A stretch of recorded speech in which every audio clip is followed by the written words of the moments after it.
Hello बच्चों, कैसे हो आप लोग। चलिए आज अपन अपना most awaited topic chapter 3 solution of pair of linear equation in two variable शुरू करते हैं। जितना लंबा चैप्टर का नाम है उतना ही चैप्टर इजी और स्कोरिंग है बेटा। चलिए शुरू करते हैं। पहले टॉपिक समझे बेटा। टॉपिक क्या है अपना? Solution of pair of linear equation in two variable. बेटा linear equation in two variable क्या होती है? देखो आप लोग, जैसे कोई इक्वेशन है 3x + 2y is equals to 12, 4x - y 5। ये इक्वेशंस आपकी लीनियर इक्वेशंस हैं। यहाँ पे x की हाईएस्ट पावर 1 है, y की हाईएस्ट पावर 1, x की हाईएस्ट पावर 1, y की पावर हाईएस्ट 1। ये भी लीनियर, ये भी लीनियर, ये दोनों लीनियर इक्वेशन। इसमें दो वेरिएबल इन्वॉल्व है, x और y, इसलिए linear pair of linear equation in two variable. Two variable two variable, दो इक्वेशन, इसका मतलब पेयर हो। अपना इंटरेस्ट इस चैप्टर में होगा इसके सॉल्यूशन में। एक इक्वेशन का सॉल्यूशन आप लोग 9th क्लास में निकालते आए हो। अपन को ग्राफिकल मेथड में एक पेयर का इक्वेशन सॉल्यूशन उसमें भी निकालना पड़ेगा। सॉल्यूशन x और y की वो वैल्यू जो इन दोनों इक्वेशन को सेटिस्फाई करे वो कहलाएगा अपना सॉल्यूशन। जैसे कि यहां पे x = 2 एंड y = 3 अपना सॉल्यूशन है। ये जो वैल्यू है इन दोनों इक्वेशन को सेटिस्फाई कर रही है। अच्छा कैसे? चलिए एक बार अपन चेक कर लेते हैं। इस बार सॉल्यूशन अपन को ये मिला है, देखते हैं। 3 × 2 + 2 × 3 क्या इक्वल टू 12 होता है? चेक करते हैं। 6 + 6 = 12 गिव्स यू 12 = 12। हाँ, 2,3 इसका सॉल्यूशन है। नेक्स्ट इसमें चेक करते हैं। 4 × 2 - y की जगह 3 = 5 होता है क्या? चेक करते हैं। 4 × 2 = 8 - 3 = 5। 8 - 3 5। हाँ, ये भी इसका, ये जो है इसका भी सॉल्यूशन है। तो x = 2 और y = 3 दोनों इक्वेशन का सॉल्यूशन है ना। मतलब इस पेयर ऑफ लीनियर इक्वेशन का सॉल्यूशन कौन है? यही, x = 2 एंड y = 3। इस बार मैंने ये आपको सॉल्यूशन चेक करने के लिए, समझाने के लिए लिख के दिया, लेकिन अपन को मिलेगा नहीं। अपना टॉपिक ही ये सॉल्यूशन निकालना। पेयर ऑफ लीनियर इक्वेशन के सॉल्यूशन कैसे निकाले जाते हैं ये मेथड देखते हैं। सॉल्यूशन निकालने के लिए अपने पास 3 अवेलेबल मेथड है इन क्लास 10। कौन कौन से बेटा? पहला ग्राफिकल मेथड, दूसरा सब्स्टिट्यूशन रामबाण मेथड, ये दुनिया की सारी इक्वेशंस को सॉल्व करने के लिए काम आता है, रामबाण है ये। तीसरा एलिमिनेशन मेथड। ये 3 मेथड अपने को इस चैप्टर में पढ़ने हैं। ग्राफिकल मेथड में ऑब्वियसली ग्राफ बनाना है, ग्राफिकल मेथड है ये। सब्स्टिट्यूशन और एलिमिनेशन में अपन को नॉर्मल अलजेब्रा सॉल्व करना है। एक्स और वाई की इक्वेशंस बनेगी, इन इक्वेशंस को सॉल्व करना है, इसलिए इन मेथड्स को बोलते हैं अलजेब्रिक मेथड। ये दोनों ही इजी है और अच्छे सॉल्यूशन करने में मजा आता है इसका। पहले अपन ग्राफिकल मेथड इस वीडियो में देख लेते हैं। ग्राफिकल मेथड का क्वेश्चन शुरू करते हैं।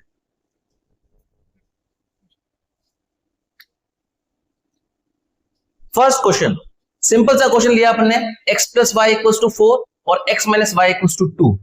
इसको ग्राफिकल मेथड से सॉल्यूशन निकाल के देना है। देखो, ग्राफिकल मेथड से सॉल्यूशन लाने के लिए आपको पहले इस इंडिविजुअल इक्वेशन के कम से कम 3 सॉल्यूशन लाने हैं। वैसे 2 से भी सॉल्यूशन हो जाता है, पर 2 में बेटा गलती पता नहीं लगती, तो आपको मैं सजेशन दूंगा 3 ही करें। या कभी आप श्योर हो कि 2 तो पक्के मेरे आंसर करेक्ट है, तीसरा यार मैं निकाल नहीं पा रहा हूं या डेसिमल में आ रहा है, मेरा टाइम वेस्ट हो रहा है, तो आप 2 पॉइंट के साथ भी जा सकते हो, वरना 3 तो निकालना ही चाहिए। देखिए क्या होता है सॉल्यूशन, एक इक्वेशन का सॉल्यूशन कैसे निकालते हैं। आप इसमें x की या y की किसी की भी वैल्यू मर्जी से कुछ भी रख दो, 0 रख दो, 1 रख दो, 2 रख दो, -1 रख दो, -2 रख दो, -3 रख दो, एक की वैल्यू रखो और एक की वैल्यू निकालो। कैसे देखना, अगर सपोज मैंने x की वैल्यू रखी सपोज 1, इसमें x की वैल्यू रख दी 1, तो क्या होगा बेटा 1 + y = 4। x की जगह मैंने इस इक्वेशन में, सेम इक्वेशन में x की जगह 1 रख दिया, तो अब y की वैल्यू क्या आएगी, +1 उधर जाएगा तो -1 होगा बेटा, तो y की वैल्यू आएगी 3। तो एक सॉल्यूशन आया पहली इक्वेशन का, x की वैल्यू 1, y की वैल्यू 3। यहां रख देते हैं x की वैल्यू 1, y की वैल्यू 3। इसको ऐसे भी लिख सकते हैं, पहला सॉल्यूशन अपने पहली इक्वेशन का आया है 1, 3। ऐसे ही सिंपली कुछ भी वैल्यू रख सकते हो। आपने x की वैल्यू 1 रखी है, y की वैल्यू भी रख सकते हो। x की वैल्यू 1 रखी है, x की वैल्यू 2 3 0 कुछ भी रख सकते हो। y की वैल्यू 0 1 2 3 कुछ भी रख सकते हो। चलिए और पुट करते हैं। सपोज x की वैल्यू रखते हैं अपन 0, तो x की वैल्यू 0, y की वैल्यू पता नहीं, इज इक्वल टू 4। तो 0 की कोई सिग्निफिकेंस है नहीं, तो y की वैल्यू आएगी 4। तो एक और हो जाएगा अपने पास 0,4, 0,4। ठीक है, एक और निकालते हैं। सपोज मैं इस बार y की वैल्यू 0 रख देता हूं, तो क्या होगा बेटा, x plus Y equal to 4 है ना, y की जगह अपन रख देते हैं 0, तो x इक्वल टू आएगा 4। तो तीसरा पॉइंट हो गया 4,0, x की वैल्यू 4, y की वैल्यू 0। 3 पॉइंट्स अपन निकाल चुके हैं सिंपल से। कुछ भी वैल्यू रख दो अपनी मर्जी से x या y की, और y की वैल्यू, एक की वैल्यू रखो, दूसरे की वैल्यू निकाल लो। इसी तरह से आपको दूसरी इक्वेशन के भी 3 सॉल्यूशन निकालने हैं। इसका डब्बा बना देते हैं बेटा बढ़िया, ये अपना डब्बा x y। चलिए इसको लाते हैं मैदान में। x minus Y is equal to 2। मेरे को जज गई ये y की वैल्यू 0 रख देता हूं मैं सपोज, तो क्या मिलेगा बेटा, x माइनस वाई, y की जगह 0 माना है मैंने, 2। 0 की कोई सिग्निफिकेंस नहीं है, x की वैल्यू क्या आएगी 2। तो सॉल्यूशन आया 2,0। x की वैल्यू हमेशा पहले लिखनी है, ध्यान रखना यहां गड़बड़ी हो जाती है। y की वैल्यू 0 की जगह यहां पे आप लोग 0 और 4 सॉल्यूशन आया ना, 0 और 4 लिख दो, नहीं, x की वैल्यू पहले लिखनी है, x की वैल्यू ऊपर लिखनी है x के साथ, और y की वैल्यू या y के साथ रखनी है। या यहां पे रखोगे, पहले हमेशा कोऑर्डिनेट ज्योमेट्री में x की वैल्यू रखते हैं और यहां पे y की वैल्यू रखते हैं। ओके, नेक्स्ट, अगर अपन x की वैल्यू 0 मान ले तो इसमें मैं नेक्स्ट पॉइंट निकालने के लिए x की वैल्यू 0 सेट कर देता हूं, तो क्या होगा बेटा, ये 0 माइनस वाई इक्वल्स टू 2। 0 का कोई सिग्निफिकेंस नहीं है, नेगेटिव y इक्वल्स टू 2। वापस बोल रहा हूं, इस नेगेटिव का ध्यान रखना, तुम लोग इस नेगेटिव को छोड़ देते हो, ऐसा नहीं करना बेटा। तो y की वैल्यू आएगी -2। तो एक और पॉइंट अपने पास आया 0,-2। ओके, तो इसको भी मार्क कर देते हैं। अच्छा, पहला पॉइंट मार्क किया मैंने 2,0। दूसरा पॉइंट आया 0,2 -2, सॉरी। ओके, एक और अपन निकाल देते हैं। सपोज मैं y की वैल्यू ले लेता हूं 1 सपोज, तो x minus Y equal to 2 है ना, तो y की जगह आएगा 1। x minus Y equal to 2, y की जगह अपन ने सेट कर दिया 1।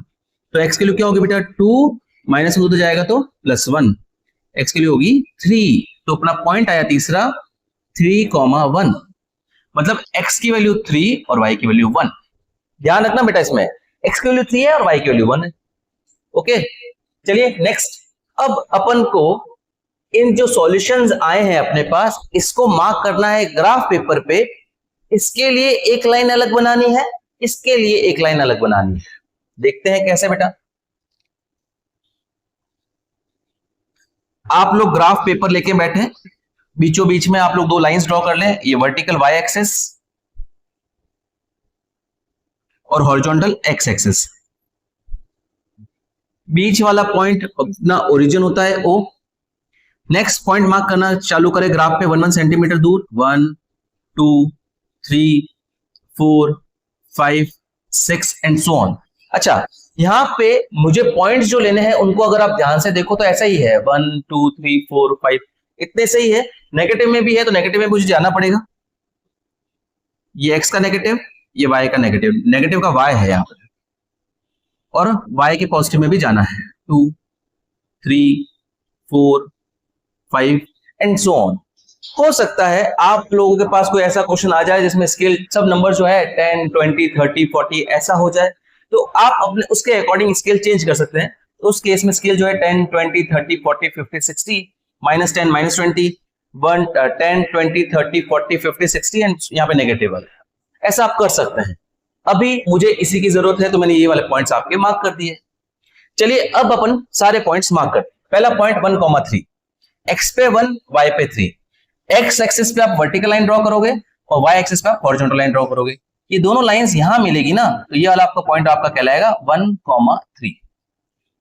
देखो ध्यान से, x 1 पे मिल रहा है और y पे 3 मिल रहा है, तो ये वाला पॉइंट कहलाएगा 1,3। दूसरा पॉइंट 0,4, ध्यान रखना बेटा, y एक्सिस पे x कोऑर्डिनेट हमेशा 0 होता है, मतलब ये वाला पॉइंट जो है ना 0,1 है, ये वाला पॉइंट जो है ना 0,2 है, ये वाला पॉइंट जो है ना 0,3, ये वाला अपना रिक्वायर्ड पॉइंट 0,4 है। सिमिलरली नेगेटिव में 0,-1, 0,-2 चलेगा। x एक्सिस पे y कोऑर्डिनेट 0 होता है, 1,0, 2,0, 3,0। फर्क समझो, x एक्सिस पे y कोऑर्डिनेट 0 होता है, y एक्सिस पे x कोऑर्डिनेट 0 होता है। ठीक है, चलिए 0,4 ये वाला पॉइंट अपना एक ये हो ही चुका है। तीसरा पॉइंट है 4,0। ऑब्वियसली y कोऑर्डिनेट 0 है, मतलब ये पॉइंट कहां होगा अपना x एक्सिस पे। ये तीनों पॉइंट्स जब आप ड्रॉ करोगे तो आपको एक लाइन मिलेगी, मतलब इन तीनों पॉइंट्स को मिलाने पर एक लाइन मिलेगी। तीनों पॉइंट्स कोलिनियर होंगे बेटा, एक लाइन में होंगे। अगर ये कोलिनियर नहीं हुए इसका मतलब आपने कुछ गड़बड़ी कर दी पॉइंट्स निकालने में। चलिए अभी ये कोलिनियर है, इसीलिए मैं आप लोगों को बोल रहा था कि 3 पॉइंट्स निकालना, तो ताकि गलती हो जाए तो पता लग जाएगी, अदरवाइज गलती पता नहीं लगेगी बेटा। चलिए ये पॉइंट हो गया अपना, ये इक्वेशन हो गई अपनी x plus Y equals to 4। इस इक्वेशन के ही तो कोऑर्डिनेट्स निकाले थे अपन ने, इस इक्वेशन के ही सॉल्यूशन निकाले थे, वो अपन ने यहां पे मार्क कर दी, एक लाइन आ गई अपने पास। ओके, नेक्स्ट अब बारी है सेकंड वाली लाइन, सेकंड वाली इक्वेशन से जो एक लाइन बनेगी उसकी। पहला पॉइंट है 2,0, मतलब x पे 2 y पे 0। कौन सा होगा बेटा पॉइंट? ये वाला। दूसरा पॉइंट है 0,-2, x पे 0 और y पे -2। मैंने आपको बताया जब x कोऑर्डिनेट 0 है ना तो पक्की बात है वो पॉइंट y एक्सिस पे ही आएगा। तीसरा पॉइंट 3,1 एक्चुअली लाइन पे ही आने वाला है। आप लोग जब ग्राफ से बनाओगे तो आपको बहुत सटीक समझ में आएगा ये क्या चीज है। ओके, तो क्या होगा बेटा अपना ये लाइन अपनी इस प्रकार से जाएगी, x minus Y equals to 2। तीनों पॉइंट्स एक लाइन में आ रहे थे, मतलब अपना सॉल्यूशन 100% करेक्ट था। अब दो इसके इंडिविजुअल सॉल्यूशन से अपना लाइन ड्रॉ कर दी, इसके इंडिविजुअल सॉल्यूशन से अपने लाइन ड्रॉ कर दी। अब मेरी बात ध्यान से समझना बेटा, क्या होती है ये इक्वेशन और क्या होती है लाइन। देखो इस लीनियर इक्वेशन इसमें वर्ड छुपा है लाइन। लीनियर इक्वेशन का ग्राफ हमेशा एक स्ट्रेट लाइन बनती है। लीनियर इक्वेशन का हर एक सॉल्यूशन इस लाइन पे ही मौजूद होता है। इसके केवल ये 3 सॉल्यूशन ही नहीं है, इसके बहुत सारे सॉल्यूशन निकल सकते हैं, अपन मर्जी चाहे जितने सॉल्यूशन निकाल सकते हैं, लेकिन सारे सॉल्यूशन इस लाइन पे ही मौजूद होंगे फॉर श्योर। मेरी लाइन सुनना बेटा, इस इक्वेशन का हर एक सॉल्यूशन इस लाइन पे मौजूद होगा और इस लाइन पे मौजूद हर एक पॉइंट इस इक्वेशन का सॉल्यूशन होगा। भाई इसका सॉल्यूशन है तो लाइन पे होगा, लाइन के ऊपर है तो इसका सॉल्यूशन होगा, दोनों बातें हैं। सिमिलरली इस लाइन का हर एक सॉल्यूशन, इस इक्वेशन का हर एक सॉल्यूशन इस लाइन पे मौजूद होगा और इस लाइन के ऊपर मौजूद हर एक पॉइंट इस इक्वेशन का सॉल्यूशन होगा। अब अपन अगर बात करें इस पॉइंट की जो 3,1 है, x पे 3 है, y पे 1 है। अगर इस 3,1 की बात करें तो ये फर्स्ट लाइन के ऊपर भी है और सेकंड लाइन के ऊपर भी लाई कर रहा है, दोनों लाइन के ऊपर लाई कर रहा है। मतलब ये तो इसका सॉल्यूशन होना चाहिए क्योंकि इस लाइन पे मौजूद है, ये इस लाइन पे मौजूद है इसलिए इसका भी सॉल्यूशन है। मतलब ये पॉइंट दोनों इक्वेशन का सॉल्यूशन है और यही अपना कॉमन सॉल्यूशन है, यही अपना सॉल्यूशन है इस दोनों इक्वेशन का। अपना सॉल्यूशन क्या है बेटा? 3,1, या कोई लोग ऐसे लिखें x equals to 3 and y equals to 1 तो भी करेक्ट है, दोनों एक ही बात है। तो अपना जो सॉल्यूशन आया वो आया x equals to 3 and y equals to 1। ये है अपना ग्राफिकल मेथड, इस तरह से अपन इक्वेशंस को सॉल्व करते हैं। चलिए एक और क्वेश्चन लेते हैं। क्वेश्चन है 4x minus Y equals to 3 and 2x plus Y equals to 9। इन दोनों इक्वेशंस को ग्राफिकल मेथड से सॉल्व करिए। तो चलिए करते हैं बेटा, सेम तरीके से डब्बा बनाते हैं। इसका क्या होगा बेटा? ये। और चलिए x और y की वैल्यू लाना शुरू करते हैं। पहला 4x minus Y equals to 3। वही बात, x की या y की मर्जी चाहे जो रख दो, कुछ भी वैल्यू रख दो। सपोज मैं y की वैल्यू रखता हूं 0 तो क्या होगा बेटा 4x माइनस 0 इक्वल्स टू 3। क्या होगा बेटा 4x इक्वल्स टू 3, तो x की वैल्यू आएगी 3/4, फ्रैक्शन में आ गई 0.75, दैट इज फ्रैक्शन में आ गई, चलेगा, अपन फ्रैक्शन मार्क कर सकते हैं। और अगर आप लोग चाहते हो नहीं मुझे फ्रैक्शन में नहीं चाहिए, तो आप लोग कुछ और वैल्यूज आप एडजस्ट करके और फिर जो फ्रैक्शन में नहीं आ रही वैसे वैल्यूज भी निकाल सकते हो। नेक्स्ट, जैसे y की वैल्यू अगर आप 1 रखते हो तो फ्रैक्शन में नहीं आ रही बेटा, क्यों नहीं आ रही? 4x माइनस y की जगह 1 इक्वल्स टू 3, क्या आएगा बेटा 4x is equals to 3, minus 1 उधर जाएगा तो +1, 4x is equals to 4, x की वैल्यू आएगी 4/4, that is x equals to 1, fraction में नहीं आ रही, मतलब x की वैल्यू 1 रखने पर y की वैल्यू 1 आई। और यहां पे क्या हुआ था, y की वैल्यू 0, ध्यान रखना y की वैल्यू अपन ने मानी है तो y की वैल्यू नीचे लिखनी है, x की वैल्यू आई 0.75, 0.75। ऐसे ही एक और निकालते हैं, कुछ भी रख देते हैं, जैसे सपोज इस बार x की वैल्यू 0 रख देते हैं, तो क्या होगा बेटा 4 into 0 minus Y equals to 3, 0 हो जाएगा, ये तो 0 की कोई सिग्निफिकेंस यहां पे नहीं होगी, तो माइनस वाई इक्वल्स टू 3, तो y की वैल्यू क्या आएगी बेटा -3, मतलब x की वैल्यू 0 रखने पर y की वैल्यू आई -3। ओके, नेक्स्ट,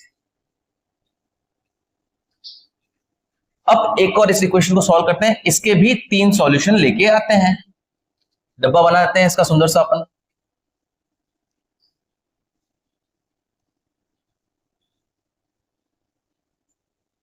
चलिए शुरू करते हैं। सपोज इसमें अपन x की वैल्यू सपोज 0 रख देते हैं, तो y की वैल्यू कितनी आएगी बेटा 0 plus 2 into 0 obviously, plus y equals to 9, 0 plus y equals to 9 gives you y equals to 9।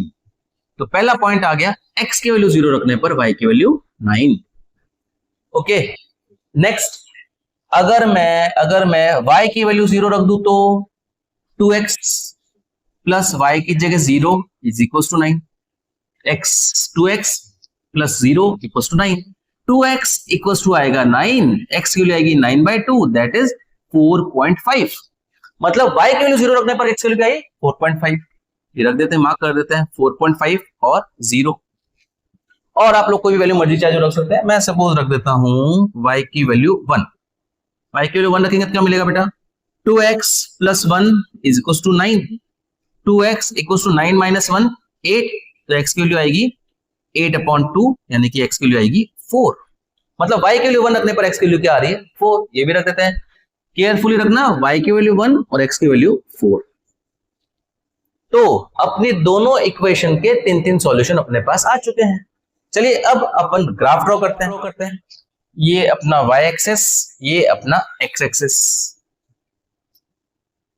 देखो y एक्सेस से मुझे पॉइंट मिला है 0,9, तो मुझे 9 तक जाना है, तो मैं थोड़ा पास में लिख रहा हूं, आप लोगों के पास 9 ब्लॉक्स हो, अगर आप लोग पास नहीं लिख सकते, 1 सेंटीमीटर की डिस्टेंस है ग्राफ पे, उस पर मार्क करना पड़ेगा। अगर आपके पास सफिशिएंट 9 नहीं हो ना, तो स्केल चेंज कर लेना, स्केल चेंज करना मतलब 2 4 6 8 इस तरह से पॉइंट मार्क कर लेना। ओके, 3 4 5 6 7 8 और ये 9, तो पहला पॉइंट अपने पास, इसी को पहले मार्क कर रहा हूं मैं 0,9,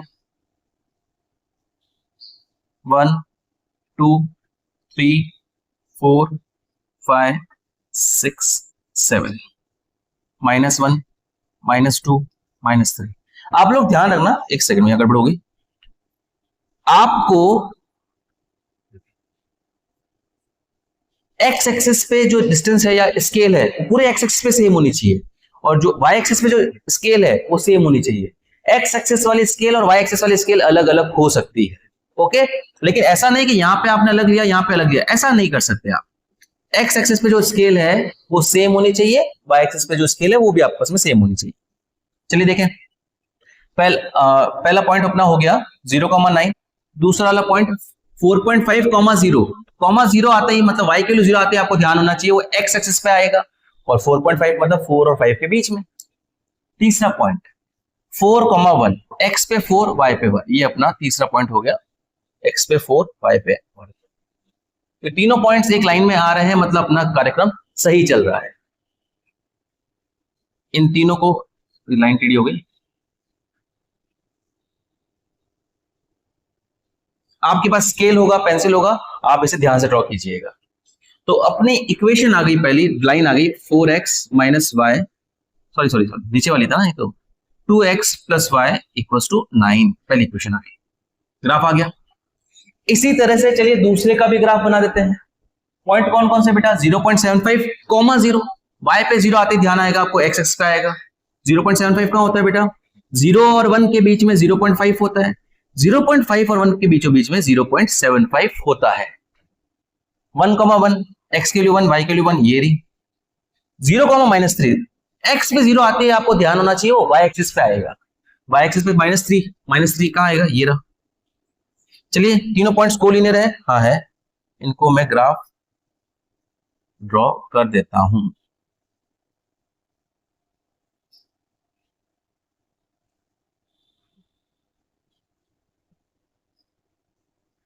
ओके, तो ये लाइन आ गई। बेटा मेरे पास स्केल नहीं है इसलिए थोड़ी सी लाइन टेढ़ी मेढ़ी है। आपके पास स्केल होगा, ग्राफ होगा, एग्जैक्ट लाइंस बनेगी और सॉल्यूशन भी एग्जैक्ट आएगा। आपका इसका सॉल्यूशन आएगा x की वैल्यू 2 और y की वैल्यू 5, x की वैल्यू 2 एंड y की वैल्यू 5, या 2,5 भी आप लिख सकते हो। ये 2,5 जो है इन इक्वेशन का सॉल्यूशन आया। इसी तरह से आप लोग ग्राफिकल मेथड से कुछ क्वेश्चंस प्रैक्टिस कीजिएगा। देखो ग्राफिकल मेथड बहुत लेंथी है बट इजी है, तो आप बहुत ज्यादा तो नहीं, 10 क्वेश्चंस एटलीस्ट प्रैक्टिस कर दीजिएगा, बस वो 10 क्वेश्चंस बहुत है आपके एग्जाम में क्वेश्चंस अटेंड करने के लिए। ग्राफिकल मेथड अपना खत्म होता है। नेक्स्ट टॉपिक अपना है condition for consistency of equations. क्या होता है बेटा, इक्वेशन का सॉल्यूशन कब एग्जिस्ट करेगा, कब एग्जिस्ट नहीं करेगा, ये चलिए सीखते हैं। बेटा आपने लाइंस ड्रॉ करी ग्राफिकल मेथड में, देखो लाइंस मैंने जो ड्रॉ करी, दो एग्जांपल जो आपको समझाए, वो दोनों ही एक टाइप ऑफ लाइन थी इंटरसेक्टिंग। दोनों ही लाइंस एक पॉइंट पर मिली और उसका एक सॉल्यूशन मिला, एक इंटरसेक्शन पॉइंट, मतलब वही कॉमन सॉल्यूशन हो गया। ऐसा जरूरी नहीं कि एक ही पॉइंट हो सकता है लाइंस मिले ही नहीं, पैरेलल हो, या हो सकता है लाइंस एक के ऊपर एक आ जाए, ये भी केस हो सकता है, इसे बोलते हैं कोइंसिडेंट लाइन या ओवरलैपिंग लाइन। क्या होता है बेटा, सुनना, अगर दो इक्वेशंस हैं a1x plus b1y plus c1 is equal to 0, दूसरी लाइन है a2x plus b2y plus c2 is equal to 0। दो लाइंस आप ग्राफ पे ड्रॉ करो तो तीन पॉसिबिलिटीज हैं। पहला हो सकता है वो लाइंस इस तरह से हो, जिसे अपन बोलेंगे इंटरसेक्टिंग लाइंस, या हो सकता है लाइंस इस प्रकार से आ जाए, एक दूसरे के साथ साथ चलती हुई, मतलब पैरेलल लाइंस। या तीसरा केस, लाइंस एक के ऊपर एक आ जाए, जिसे बोलेंगे कोइंसिडेंट लाइन या ओवरलैपिंग लाइंस। तीन पॉसिबिलिटीज हैं। अच्छा, ग्राफ ड्रॉ करके तो आप पता कर ही सकते हो कि भैया इंटरसेक्टिंग है, पैरेलल है या कोइंसिडेंट है, लेकिन ग्राफ ड्रॉ करे बिना भी आप पता कर सकते हो। कैसे, इन कोफिशिएंट्स का रेशियो कंपेयर करके, रेशियो मतलब इनका डिवीजन, a1/a2, b1/b2 और c1/c2 को कंपेयर करके भी आप पता कर सकते हो लाइंस किस प्रकार की। कैसे, ये कंडीशंस है बेटा, देखना, अगर a1/a2 आप निकालिए पहले और b1/b2 निकालिए, अगर ये दोनों बराबर नहीं आए तो पक्की बात है लाइंस जो है इंटरसेक्टिंग होगी। c1/c2 निकालने की इसमें जरूरत नहीं पड़ेगी, क्योंकि अगर ये दोनों ही बराबर नहीं आए तो c1/c2 कुछ भी आए कोई फर्क नहीं पड़ता, भले वो इसके बराबर आए, इसके बराबर आए या दोनों के बराबर ना आए, उस केस में लाइंस जो होगी वो इंटरसेक्टिंग होगी। मतलब ग्राफ ड्रॉ करोगे तो एक सॉल्यूशन एग्जिस्ट करेगा।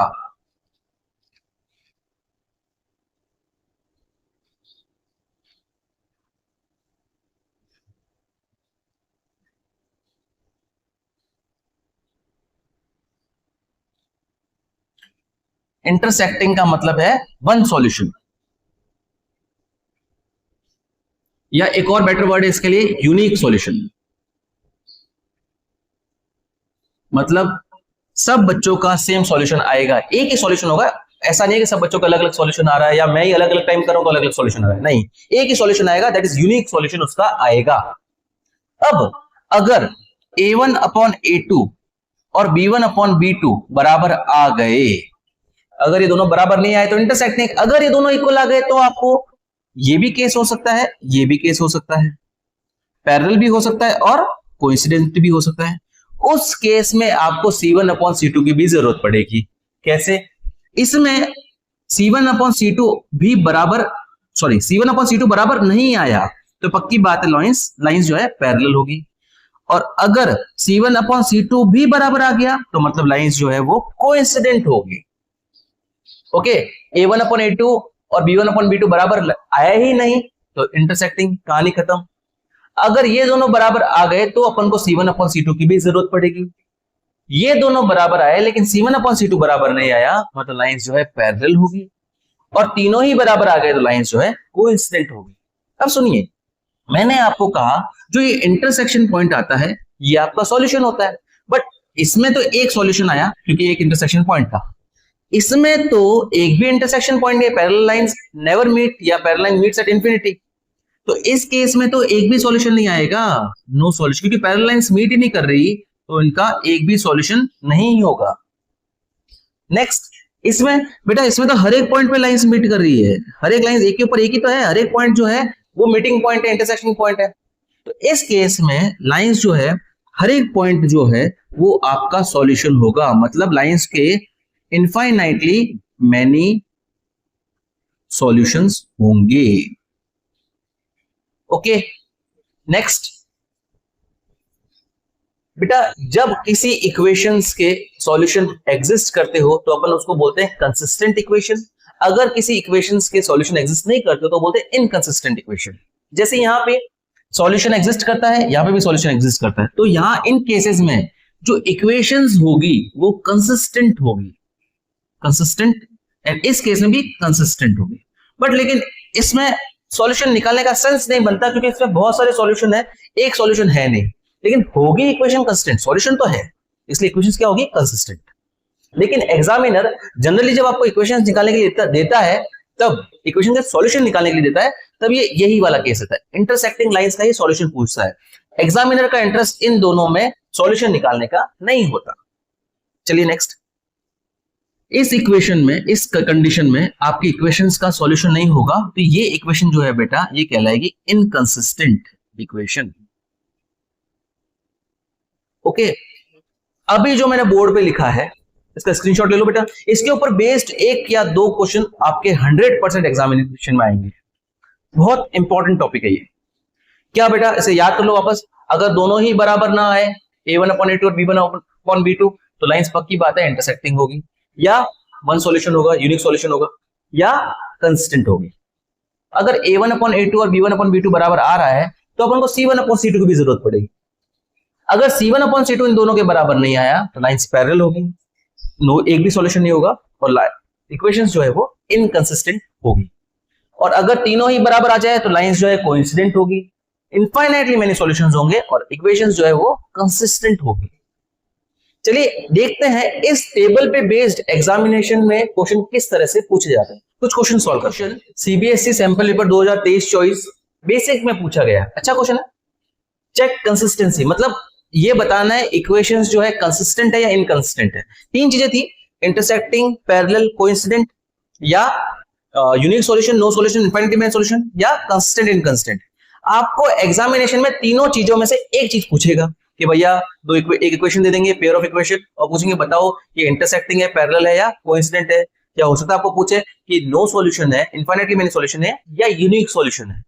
या हो सकता है पूछ लेगा कि बताओ इक्वेशंस जो है कंसिस्टेंट है या इनकंसिस्टेंट है, यानी वही ये क्वेश्चन वही है, चेक कंसिस्टेंसी। वही मेथड क्या करना है बेटा, अपन को पहले से स्टैंडर्ड इक्वेशन में चेंज कर लेते हैं, मतलब सबको लेफ्ट साइड में ले आते हैं। 3x + 2y - 8 = 0, ये हो जाएगा 6x - 4y - 9 प्लस 9 -9 = 0। चलिए अब अपन A1 अपॉन A2 निकालते हैं। क्या होगा बेटा A1 अपॉन A2, 3/6, 3 की टेबल से कटेगा 1/2। अब अपन निकालते हैं B1 अपॉन B2। क्या होगा बेटा B1 अपॉन B2, B1 की वैल्यू 2 और B2 की वैल्यू ध्यान में माइनस कर देता है, माइनस नहीं लेता और उसका आंसर गलत आ जाता है। क्या हुआ यहाँ पे, 2 से 4 कटा, ये आया 1/2 नेगेटिव का। अगर नेगेटिव नहीं लेते तो ये दोनों बराबर आते हैं, पर नहीं, साइन लेने हैं। जो भी साइन है, प्लस तो चलो कोई सिग्निफिकेंस नहीं है इसलिए नहीं लिया, बाकी सारे साइंस लेने होते हैं। नेगेटिव कहीं पे भी है तो लेना होता है। अब a1/a2 की वैल्यू आई 1/2, b1/b2 की वैल्यू आई -1/2। दोनों वैल्यूज बराबर नहीं है। यहाँ पे a1/a2 is not equal to b1/b2। मतलब ये कौन सा केस हो गया? पहला वाला, जब लाइंस इंटरसेक्टिंग है, या एक सॉल्यूशन यूनिक सॉल्यूशन है, या लाइंस कंसिस्टेंट है। अपन को वही पूछा है, कंसिस्टेंसी बताइए भैया। तो हाँ, the lines are, equations are consistent, equations are consistent. बस इतना सा अपन को इस क्वेश्चन में करना था। सिंपल है बेटा, ये क्वेश्चन आया हुआ है 1 मार्क का 2023-24 में। चलिए कुछ क्वेश्चंस और करते हैं। नेक्स्ट क्वेश्चन, अगर मैं इक्वेशन दे दूं आपको, suppose 6x - 4y is equal to -10 is equal to 0, 9x - 6y - 15 is equal to 0, और आपको पूछो बताइए इक्वेशंस किस प्रकार की है, इंटरसेक्टिंग है, पैरेलल है, या कोइंसिडेंट है। तो क्या करेंगे अपन? वही बात, पहले a1/a2 बनाएंगे। कितना आएगा बेटा? 6/9। 3 की टेबल से जा रहा है, 3 2 जा 3, 3 जा 2/3। नेक्स्ट b1/b2 निकालना पड़ेगा। b1/b2 क्या आएगा बेटा? -4/-6। नेगेटिव नेगेटिव क्या? 2 2 जा 4, 2 3 जा 6, अगेन 2/3। दोनों बराबर आए हैं। अगर दोनों इक्वल नहीं आते तो इंटरसेक्टिंग खेल खत्म हो जाता, लेकिन दोनों जब भी इक्वल आए तो आपको C1/C2 की जरूरत पड़ेगी। C1/C2 भी निकालते हैं। C1 की वैल्यू -10/-15, -10/-15, नेगेटिव नेगेटिव गया, 5 2 जा 10, 5 3 जा 15, 2/3। ये भी बराबर आया, तीनों बराबर आए। तो जब तीनों बराबर होते तो कौन सा केस था बेटा? तीसरा वाला। मतलब lines are coincident, lines are coincident. अगर पूछा होता तो बताओ यूनिक सॉल्यूशन है, नो सॉल्यूशन है, इनफाइनाइटली मेनी सॉल्यूशन। तो इस केस में अपन बोलते हैं equations have infinitely many solutions. Equations have infinitely many solution. या ये पूछते हैं इक्वेशंस कंसिस्टेंट है कि इनकंसिस्टेंट है। ऑब्वियसली इनफाइनाइटली मेनी सॉल्यूशन है, सॉल्यूशन तो एग्जिस्ट करता है, तो इक्वेशंस क्या है इस केस में? कंसिस्टेंट। ओके, तीनों ही बराबर आ गए, मतलब तीसरा केस, और ये अपना क्वेश्चन कंप्लीट होता है। तीनों में से कोई एक चीज आप उनको पूछेगा, ध्यान रखना, तीनों नहीं पूछते जनरली। ओके, आपका जो चीज पूछे आप उसको आंसर करें। चलिए नेक्स्ट क्वेश्चन। नेक्स्ट सीबीएसई को पसंदीदा क्वेश्चन, के की वैल्यू बताओ। क्या क्वेश्चन है बेटा? सीबीएसई ने बहुत सारे पेपर में पूछे हैं के की वैल्यू वाले, बहुत कॉमन क्वेश्चंस हैं। आप लोग उसकी अच्छे से प्रैक्टिस करना बेटा। क्या क्वेश्चन है? If the system of equation this and this, ये दो इक्वेशंस हैं, x का कोफिशिएंट, y का कोफिशिएंट और कांस्टेंट टर्म 3x + y = 1। अगर ये इक्वेशन इनकंसिस्टेंट है तो k की वैल्यू बताइए। इनकंसिस्टेंट कब होता था? एक ही केस था, जब लाइंस पैरेलल हो, मतलब a1/a2 b1/b2 बराबर हो और c1/c2 बराबर ना हो। Since the equations are inconsistent when a1/a2 is equals to b1/b2 is not equal to c1/c2। तो चलिए वैल्यू रखते हैं। a1/a2 की वैल्यू क्या आएगी बेटा? 3 और (2k - 1). केयरफुली रखना बेटा इसकी वैल्यू 1। b1 की वैल्यू क्या आएगी बेटा? 1, और b2 की वैल्यू क्या आएगी? k - 1 इज इक्वल टू, ये इधर लेना पड़ेगा, ये भी इधर लेना पड़ेगा, मतलब ये होगा -1, इधर 1 इधर आएगा तो माइनस हो जाएगा ना, 2k + 1 भी इधर आएगा तो नेगेटिव हो जाएगा। ये बराबर नहीं आना चाहिए। तो चलिए 3 फ्रैक्शन आए हैं, अपन फर्स्ट 2 फ्रैक्शन ले लेते हैं। टेकिंग फर्स्ट 2 फ्रैक्शंस, क्या होगा बेटा? 3/2k - 1 is equal to 1/k - 1। बस सॉल्व कर दो इसको। मैंने 2 फ्रैक्शन लिए, सॉल्व कैसे करेंगे? क्रॉस मल्टीप्लाई कर लूं। 3 × k - 1 equals to 1 multiply by 2k minus 1, क्या होगा बेटा 3k minus 3 equals to 2k minus 1, 3k 2k इधर आएगा तो माइनस 2k, माइनस 1 माइनस 3 उधर जाएगा तो plus 3, 3k minus 2k 1k minus 1 plus 3 2, तो k की वैल्यू आ गई 2, 2 के लिए इनकंसिस्टेंट होगी। वैसे k की वैल्यू आने के बाद आप लोग फाइनल आंसर डिसाइड कर नहीं सकते हैं, वैसे आपको क्रॉस चेक करना चाहिए। चलिए क्रॉस चेक एक बार कर लेते हैं। 3/2 इंटू के की जगह 2 आता तो 3/2 इंटू 2 माइनस 1, ये कितना होता बेटा 3/4 माइनस 1 यानी कि 3/3, 1/1, तो ये फ्रैक्शन आ रहा है 1/1। यहाँ पे 1/k माइनस 1 यानी कि 1/2 माइनस 1, 1/, ये भी 1 आ रहा है, दोनों बराबर आ रहे हैं, वेरी गुड। एक्चुअली ये दोनों तो बराबर आने ही थे क्योंकि इन दोनों को तो अपन ने लिया ही था। इसमें क्या होता, इसमें तो नेगेटिव से नेगेटिव तो कट रहा है, k की वैल्यू 1 रखते तो 2 इंटू 1 प्लस 1 क्या आता 1/2 प्लस 1 3, 1/3, बिल्कुल ये 1/1, ये 1/1 और ये 1/3, ये दोनों तो बराबर आ रहे हैं, ये बराबर नहीं आ रहा, मतलब ये वाली कंडीशन सेटिस्फाई कर गई, तो अपना आंसर एकदम करेक्ट है। लेकिन क्या होता अगर यहाँ पे फ्रैक्शन चेंज होके हो जाता, मैं थोड़ा क्वेश्चन चेंज कर रहा हूं, ये तो क्या हो जाता बेटा, तो यहाँ पे ये हो जाता 2 माइनस 1 1/1, उस केस में अपना यहां तक अपना आंसर तो आया 2, लेकिन यहाँ पे 2 रखने पर तीनों फ्रैक्शन इक्वल आ रहे हैं। ऐसा क्यों हुआ, क्योंकि अपन ने तीसरे फ्रैक्शन से तो आंसर लाया ही नहीं, अपन ने केवल 2 फ्रैक्शन को ही ले लिया था, तो इसलिए अपन को अब जो 2 सॉल्यूशन आया ना वो इनकंसिस्टेंट नहीं देता, तीनों बराबर होते। तीनों बराबर होने का मतलब है इक्वेशंस जो है वो इनफाइनाइटली मेनी सॉल्यूशन वाला हो जाता, तो इसीलिए उस केस में अपना आंसर क्या होता, नो सॉल्यूशन। उस केस में अपना आंसर होता कि भाई what value of k is the answer, उसमें दिया हुआ था नन ऑफ द अबव, तो वो अपना नन ऑफ दीज अपना आंसर करेक्ट होता। If for no value of k the equations are inconsistent, तो ये ध्यान रखना बेटा, इसमें आप जो आंसर आए आपको उसको वापस क्रॉस चेक कर लेना। चलिए नेक्स्ट क्वेश्चन की तरफ बढ़ते हैं। अगर अपन बात करें ग्राफ पर लाइंस की, तो कुछ स्टैंडर्ड लाइंस हैं, उसके बारे में आपको पता होना बहुत जरूरी है, उसी से अपने नेक्स्ट 2 क्वेश्चन सॉल्व होने वाले हैं। बेटा ये जो y एक्सिस है इसकी इक्वेशन होती है x इक्वल्स टू 0।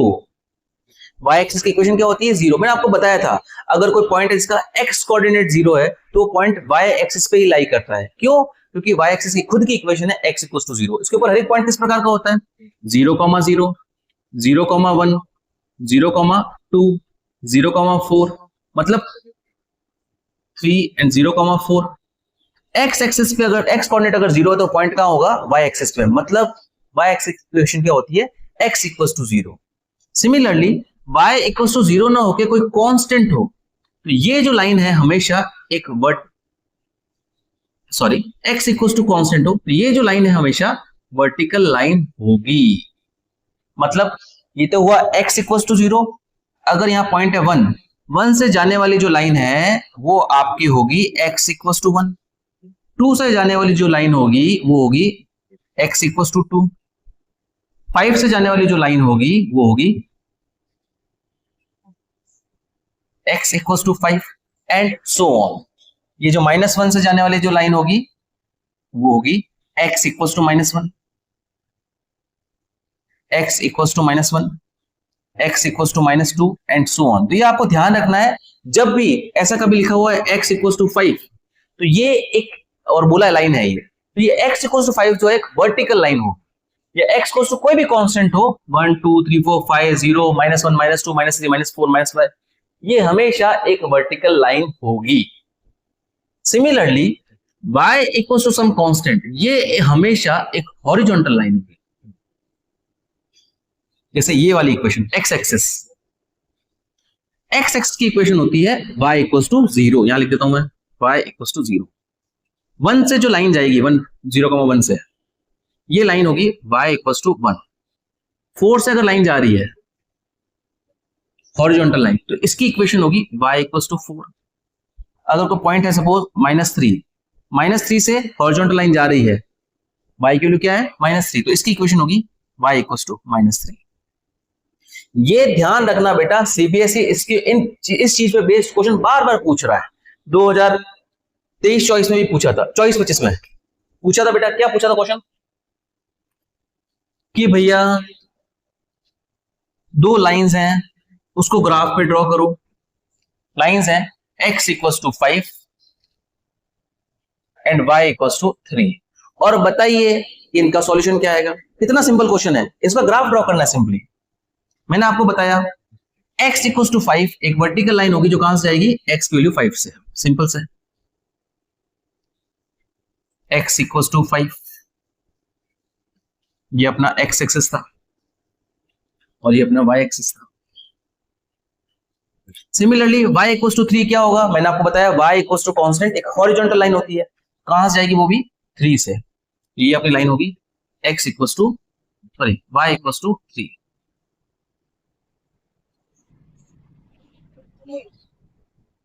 अब दोनों इक्वेशंस किस प्रकार की है बेटा, दोनों देखो, दोनों एक वर्टिकल एक हॉरिजॉन्टल, ऑब्वियसली दोनों लाइंस क्या है, इंटरसेक्टिंग है। और इसका सॉल्यूशन क्या होगा, सॉल्यूशन कमाल की बात, सॉल्यूशन यही होगा x इक्वल्स टू 5 ऑब्वियसली और y इक्वल्स टू क्या होगा 3। मतलब इसका सॉल्यूशन क्या आएगा, x equals to 5 and y equals to 3। 2000 जब पूछा गया ये क्वेश्चन तो 90% बच्चों ने गलत किया, जबकि इसके क्वेश्चन में कुछ था ही नहीं, बस केवल आपको ग्राफ ड्रॉ करना था। आपको ये पता होना चाहिए x इक्वल्स टू कांस्टेंट एक वर्टिकल लाइन होती है, y इक्वल्स टू कांस्टेंट एक हॉरिजॉन्टल लाइन होती है। सीबीएसई बार बार ऐसा क्वेश्चन पूछ रहा है। एक और क्वेश्चन पूछा सीबीएसई ने, सुनिएगा, the pair of equation y equals to 0 and y equals to 7 has one solution, two solution, infinitely many solution या नो सॉल्यूशन। देखो जैसा कि मैंने आपको बताया y इक्वल्स टू कांस्टेंट, दोनों equation y equals to constant है, तो y इक्वल्स टू जो कांस्टेंट लाइन होती है वो हमेशा हॉरिजॉन्टल होती है, और जो इस c की वैल्यू है उस पॉइंट से जाती है। मतलब y इक्वल्स टू 0 इस 0 पॉइंट से जाएगी, y की वैल्यू 0 से जाएगी, मतलब ये हो गई y equals to 0, x axis जो हो गई वही। Similarly y equals to -7, y की वैल्यू जहां -7 होगी ना, नीचे माइनस y की वैल्यू इधर होती है -1 -2 -3, इस तरह -7 वहां से जाएगी, ये होगी y इक्वल्स टू -7। कहने का मतलब y equals to constant line जो है हॉरिजॉन्टल होती है, ये भी y इक्वल्स टू कांस्टेंट, ये भी y इक्वल्स टू कांस्टेंट, ये भी हॉरिजॉन्टल, ये भी हॉरिजॉन्टल। तो दो हॉरिजॉन्टल लाइंस जो है ऑब्वियसली पैरेलल होगी। पैरेलल मतलब नो सॉल्यूशन, नो सॉल्यूशन वाला कौन सा केस है, ये ऑप्शन करेक्ट। ओके, सीबीएसई ने सेम एक और क्वेश्चन पूछा था, x equals to a and y equals to b का नेचर किस प्रकार का होगा। ये यूनिक सॉल्यूशन होगा, नो सॉल्यूशन होगा, या इनफाइनाइटली मेनी सॉल्यूशन होगा। तो इसमें कैसे ड्रॉ करते हैं बेटा, वो ऑब्वियसली बात, x इक्वल्स टू कांस्टेंट एक वर्टिकल लाइन होगी, वर्टिकल लाइन, और y इक्वल्स टू कांस्टेंट एक हॉरिजॉन्टल लाइन होगी। तो हॉरिजॉन्टल लाइन और वर्टिकल लाइन ऑब्वियसली मिलेगी, इंटरसेक्टिंग होगी। तो इसका जो आंसर था वो था इंटरसेक्टिंग। ये भी सीबीएसई ने सैंपल पेपर में पूछा हुआ क्वेश्चन है बेटा। तो आई होप इस तरह के क्वेश्चन जो x equals to constant, y equals to constant वाले क्वेश्चन अब आप कर पाओगे। करिएगा इन क्वेश्चन की प्रैक्टिस, सीबीएसई बार बार इन्हें पूछ रहा है। चलिए अपने नेक्स्ट क्वेश्चन की तरफ बढ़ते हैं। क्वेश्चन है, for what value of k will the following pair of linear equation have infinitely many solution. और दो इक्वेशन अपन को दे रखी है। तो जैसा कि अपन को पता है इनफाइनाइटली मेनी सॉल्यूशंस कब होते हैं बेटा, the equations will have infinitely many solutions कब होते हैं, if a1 upon a2, b1 upon b2 और c1 upon c2 तीनों ही बराबर हो जाए। तो चलिए देखते हैं क्या होगा बेटा, a1 upon a2, यहां पे a1 upon a2 आएगा k upon 12, b1 upon b2 आएगा 3 upon k, और c1 upon c2 आएगा, ये नेगेटिव लेना पड़ेगा, माइनस का k -3 अपॉन माइनस का k, नेगेटिव नेगेटिव गया, तीन फ्रैक्शन हो गए। कोई भी दो फ्रैक्शन ले लेते हैं, सपोज मैं फर्स्ट टू फ्रैक्शन लेता हूं, टेकिंग फर्स्ट टू फ्रैक्शंस। क्या है first two fractions, k upon 12 is equal to 3 upon k। क्या होगा बेटा, ये क्रॉस मल्टीप्लाई करके सॉल्व करते हैं, k इंटू k स्क्वायर, 12 3 जा 36, स्क्वायर वहां जाएगा। तो ध्यान रखना बेटा, मैंने आपको पिछले वीडियो में बताया था, जब स्क्वायर वहां जाता है तो सामने प्लस माइनस लेके जाता है, स्क्वायर रूट तो लगता ही है, साथ में प्लस माइनस लगाता है, तो k की वैल्यू आएगी प्लस माइनस 6। k की दो वैल्यू आई 6 और -6। जैसा मैंने आपको कहा, आप अपना आंसर डायरेक्ट ये नहीं छोड़ेंगे, आपको क्रॉस चेक करना पड़ेगा। 3 फ्रैक्शंस है, चलिए क्रॉस चेक करते हैं। कैसे? k = 6 तीनों में रखते हैं। यहां पे k 6/12, 3/6, k की जगह मैं 6 रख रहा हूं। 6 - 3/6 क्या आएगा बेटा? ये 6/12 1/2 आएगा। 6 × 6 = 12। 3/6 ये भी 1/2 आएगा। ये 6 - 3 हुआ। 3/6 ये भी 1/2 आएगा। बिल्कुल तीनों बराबर आ रहे हैं, तो मतलब k = 6 तो अपना करेक्ट आंसर है ही, पक्का ये तो है, क्योंकि तीनों बराबर आने चाहिए थे इनफाइनाइटली मैनी सॉल्यूशन के लिए, और तीनों बराबर आ रहे हैं। देखिए -6 में क्या होगा? -6 में क्या होगा, रख के देखते हैं। k/12 -6/12, 3/k 3/-6, k - 3 -6 - 3, माइनस तो कट गया था, माइनस की जगह मैंने -6, k की जगह मैंने -6 रख दिया। -3 एस्टिस अपॉन k, k की जगह वापस मैं लिखता हूं -6। क्या होगा बेटा? ये 6 और 12 कटेगा 1/2। चलिए बढ़िया। 3/6 ये नेगेटिव अकेला ऊपर आएगा, 3/6 वापस क्या आएगा? 1/2। सही है, दोनों बराबर आ गए, वेरी गुड। इसमें क्या होगा बेटा? ये आएगा माइनस का 9, -6 -3 -9 अपॉन -6, मतलब ये आएगा 3/2। 3 3 9, 3 2 6। यहां गड़बड़ हो गई, ये दोनों बराबर, तीनों बराबर नहीं आए। इसका मतलब k = -6 अपना आंसर नहीं है, अपना एक ही आंसर है, k = 6। देखा, आपने अगर क्रॉस चेक नहीं किया होता तो अपना आंसर गलत हो जाता। इसीलिए अपना आंसर आने के बाद एक बार क्रॉस चेक जरूर से करेंगे। चलिए नेक्स्ट क्वेश्चन की तरफ बढ़ते हैं। क्वेश्चन है the value of k for which the system of equations this and this is inconstant is inconstant। वापस वही बात, inconstant एक ही केस में होता है बेटा, जब a1/a2 is equals to b1/b2 is not equal to c1/c2 हो। चलिए पुट करते हैं वैल्यू। क्या है a1 और a2 की वैल्यू? x का कोएफिशिएंट 3/6, b1/b2 की वैल्यू क्या है बेटा?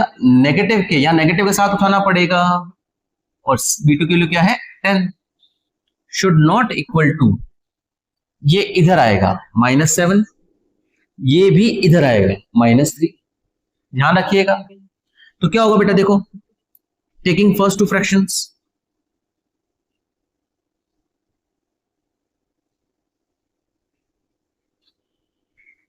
(3/6 इज इक्वल टू माइनस का k/10, 3 और 6 कटेगा 1/2, क्रॉस मल्टीप्लाई करो, 10/2 इक्वल्स टू -k। 2 को मैंने जगह पे रखा, 10 डिनोमिनेटर में था, सामने न्यूमरेटर में लिया है। 10 और 2 कटेगा 5, मतलब -k इक्वल्स टू 5, यानी k इक्वल्स टू -5। तो k की वैल्यू -5 रखने पर इक्वेशन इनकंसिस्टेंट होगी। लेकिन एक बार रुकिए, मैंने आपको कहा था इसको क्रॉस चेक जरूर कर लेना। चलिए क्रॉस चेक कर लेंगे। 3/6 1/2 हो रहा है, यहाँ पे -5 रखोगे तो नेगेटिव पॉजिटिव 5, 5/10 भी 1/2 हो रहा है। बिल्कुल दोनों 1/2 बराबर आ रहे हैं, आप लोग करके चेक कर लेना। और यहाँ पे ये कट जाएगा, 7/3 को प्राइम नंबर्स हैं, आपस में नहीं कट रहे, तो ये 1/2 7/3 बिल्कुल कंडीशन सेटिस्फाई हो रही है। ये दोनों इक्वल है और ये इक्वल नहीं है, इसका मतलब इक्वेशंस k की वैल्यू -5 रखने पर इनकंसिस्टेंट हो रही है। ओके बेटा, आज के लिए इतना ही। आप इस तरह क्वेश्चंस बहुत सारे प्रैक्टिस करना। इसकी वर्कशीट मैंने अपने टेलीग्राम चैनल पे डाली है, जिसका लिंक नीचे दिया हुआ है। क्वेश्चन को प्रैक्टिस करो, पढ़ो और आगे बढ़ो। थैंक यू बेटा।